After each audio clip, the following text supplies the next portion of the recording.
यदि आप कक्षा 9 में हैं और 9 में आप साइंस पढ़ना चाह रहे हैं और साइंस से आप परेशान हो रहे हैं, खास करके फिजिक्स, केमिस्ट्री और बायोलॉजी से, तीनों अलग अलग जो आपके पास सब्जेक्ट उपलब्ध है साइंस में, उन सभी सब्जेक्ट से आप परेशान हैं, यदि आपको कोई समस्या नजर आ रही है तो आप आसानी से मेरे द्वारा हाथ से बनाए गए नोट को ले सकते हैं और नोट लेने के बाद आप प्रतिदिन फ्री में आपको क्लास मिल जाएगी। आप मेरे YouTube चैनल पर जाकर देख सकते हैं। इसके अलावे आपको मैं प्रतिदिन YouTube, Facebook या कोई अन्य सोशल मीडिया पर प्रतिदिन वीडियो अपलोड करता रहूंगा।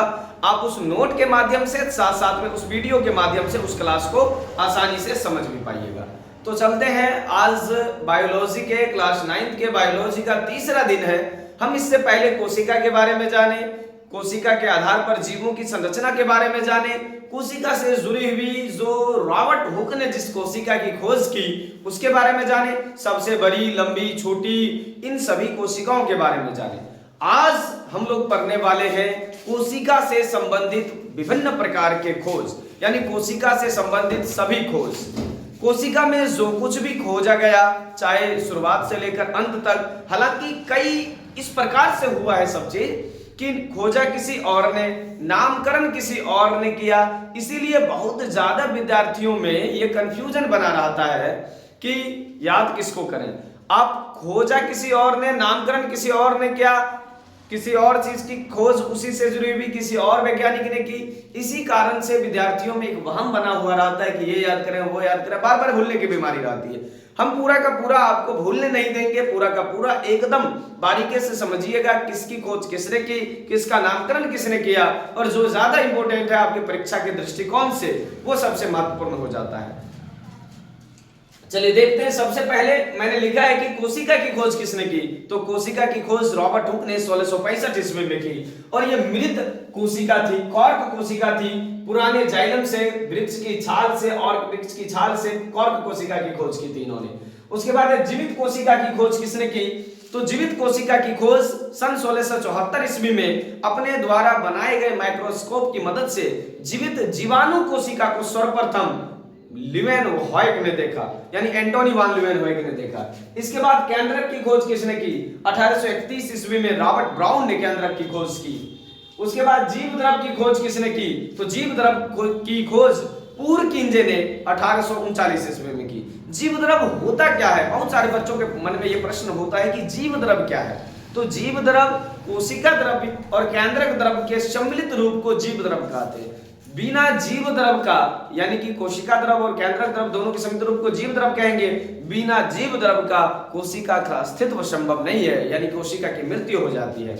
उसके बाद क्या है, कोशिका सिद्धांत का प्रतिपादन किसने किया, दो अलग अलग वैज्ञानिक, एक थे वनस्पति शास्त्र के वैज्ञानिक यानी कि बॉटनी के वैज्ञानिक स्लाइडेन, और दूसरे थे जूलॉजी के वैज्ञानिक, जूलॉजी यानी कि जंतु विज्ञान के वैज्ञानिक स्वान। दोनों ने 1838 और 39 ईस्वी में उन्होंने कहा प्रत्येक जीवों का जो शरीर है वो कोशिकाओं से मिलकर बना होता है, इसलिए कोशिका सिद्धांत जो है वो दिया है स्लाइडेन और स्वान ने सन 1838-39 के आसपास। कोशिका निर्माण प्रक्रिया जो है, कोशिका निर्माण सिद्धांत जो है, यानी कि कोशिकाओं का निर्माण कैसे होता है, सन 1855 ईस्वी में बिरचो ने यह बताया कि कोशिकाओं का निर्माण पहले से मौजूद कोशिकाओं से होता है। इसके बाद प्रोटोप्लाज्म मतवाद है। सन 1861 ईस्वी में मैक्सवेल नाम का वैज्ञानिक ने यह बताया कि पूरा कोशिका प्रोटोप्लाज्म का एक पिंड है, तो प्रोटोप्लाज्म मतवाद जिसे कहा गया। अब कोशिका सिद्धांत को कोशिका मतवाद भी कई कई जगह पर नाम दिया गया है। उसके बाद सन 1884 ईस्वी में स्ट्रासबर्गर नाम के वैज्ञानिक ने यह बताया जो केंद्रक है कोशिका के भीतर, जिसकी खोज रॉबर्ट ब्राउन ने 1831 ईस्वी में की। जो केंद्रक है, केंद्रक जो है पैतृक लक्षणों के वंशागति में भाग लेता है। इसकी खोज सन 1884 ईस्वी में स्ट्रासबर्गर ने की कि केंद्रक ही पैतृक गुणों का वाहक होता है, और उसने सर्वप्रथम गुणसूत्र को देखा था। आगे हम पढ़ेंगे गुणसूत्र की खोज में उनको।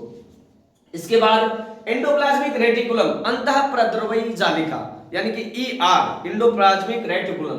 तो इसकी खोज कई अलग अलग नामों के द्वारा आप देख पा रहे हैं, 3 अलग अलग वैज्ञानिक, पहले थे कीथ आर पोर्टर, उसके बाद अल्बर्ट क्लाउड, उसके बाद F फूलन। ये तीनों वैज्ञानिक अलग अलग समय में खोज किए हैं किसका, तो आपको दिखेगा ER की यानी इंडोप्लाज्मिक रेटिकुलम की। उसके बाद कोशिका झिल्ली को सर्वप्रथम देखा था कार्ल नेगिली ने। उसके बाद इनका नामकरण श्री क्रेमर के द्वारा 1850 ईस्वी में किया गया था। कोशिका द्रव्य की खोज जो है वो 1880-81 ईस्वी के आसपास स्ट्रासबर्गर के द्वारा की गई थी। उसके बाद गॉर्टर और ग्रेंडेल ने यह बताया कि जो कोशिका झिल्ली है ना वो लिपिड की बनी होती है। इसके बाद राइबोसोम की खोज जॉर्ज पेलेट ने की थी 1955 ईस्वी में। जॉर्ज पेलेट ने राइबोसोम की खोज 1955 ईस्वी में की और इसका नामकरण जो है रिचर्ड बी रॉबर्ट्स ने 1958 ईस्वी में किया। यानी खोज कोई और, नामकरण कोई और, यह प्रक्रिया साइंस में चलती रहती है। उसके बाद गोल्जी की खोज जो है कैमिलो गोल्जी ने 1898 ईस्वी में की। इसके बाद लाइसोसोम की खोज क्रिश्चियन डी डवे ने 1958 ईस्वी में की। हालांकि इसके ईस्वी को लेकर थोड़ी समस्या हो सकती है, कहीं कहीं इसका ईस्वी 1955 दिया हुआ है। इसके बाद माइटोकॉन्ड्रिया की खोज अल्बर्ट वान कोलिकर ने 1857-58 में की और इसका नामकरण रखा है कार्ल बेंडा ने 1897-98 के आसपास माइटोकॉन्ड्रिया का नामकरण किया है। और उसके बाद आप देख पा रहे हैं लवक की खोज किसने की, तो लवक की खोज अर्नेस्ट हैकेल ने 1865 ईस्वी में की।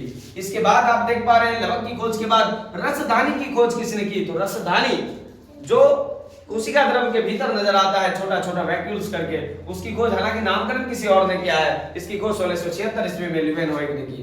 सेंट्रोसोम की खोज थियोडोर बावेरी ने 1888 ईस्वी में की। उसके बाद डीएनए की खोज फ्रेडरिक मीसर ने 1869 ईस्वी में की। लेकिन जब डीएनए के डबल हेलिक्स संरचना की बात करेंगे, मतलब इस प्रकार की एक संरचना आप देखे होंगे जगह जगह पर, यह डीएनए के डबल हेलिक्स संरचना है और डीएनए के इस डबल हेलिक्स संरचना की खोज ये आपको दो वैज्ञानिक दिख रहे हैं, जेम्स वाटसन और क्रिक। इन्होंने डीएनए के डबल हेलिक्स संरचना का पता लगाया था। उन्होंने बताया था कि प्रत्येक डीएनए जो है वो जोरों में रहती है और इस प्रकार से रहती है डबल हेलिक्स संरचना के कारण। और इसकी खोज जो है सन 1953 ईस्वी में जेम्स वाटसन तथा क्रिक ने किया था। इसके बाद आप देख पा रहे हैं गुणसूत्र की खोज फ्लेमिंग और स्ट्रासबर्गर ने 1874-75 से लेकर 80 के बीच किया था। उसके बाद जब इन सभी चीजों में जो सबसे बड़ा योगदान रहा किसी भी चीज को खोजने में, बारीकी से अध्ययन करने में, वो रहा माइक्रोस्कोप का। प्रारंभ में माइक्रोस्कोप उतने अच्छे किस्म के नहीं थे, साधारण सूक्ष्मदर्शी थे, साधारण माइक्रोस्कोप थे जिसके मदद से किसी भी वस्तु को 1000 गुना, ज्यादा से ज्यादा 10,000 गुना बड़ा दिखाई दे पड़ सकता था। लेकिन उसके बाद जब इलेक्ट्रॉन माइक्रोस्कोप का आविष्कार हुआ तो लाखों लाख गुना कोई वस्तु, कोई कोशिका बड़ी दिखने लगी, जिससे अध्ययन करने में आसानी हो गई। सन 1931 ईस्वी में कुछ इसी प्रकार का माइक्रोस्कोप बनाया एम नॉल तथा ई रस्का ने। 1931 ईस्वी में एम नॉल तथा ई रस्का ने एक इलेक्ट्रॉन माइक्रोस्कोप का आविष्कार किया, जिसके कारण कोशिका संबंधित अध्ययन काफी आसान हो गए। कुछ और व्यक्तित्व है, हालांकि ऊपर मैंने लिखा है, इसको फिर से एक बार देख सकते हैं आप कि पुरकिंजे ने 1839 ईस्वी में जीव द्रव की खोज की और उन्होंने कहा कोशिका द्रव और केंद्रक द्रव दोनों का सम्मिलित रूप जीव द्रव है। इसके बाद 1855 ईस्वी में बिरचो ने यह बताया कि कोशिका का निर्माण पहले से मौजूद कोशिकाओं से होता है। उसी प्रकार सन 1884 ईस्वी में स्ट्रासबर्गर ने यह बताया कि केंद्रक जो है वो पैतृक लक्षणों के वंशागति में भाग लेता है। तो इस प्रकार से हम कोशिका संबंधित सभी खोज को जान पाए। कोशिका से जुड़े हुए तमाम खोज आप इस प्रकार याद कर सकते हैं।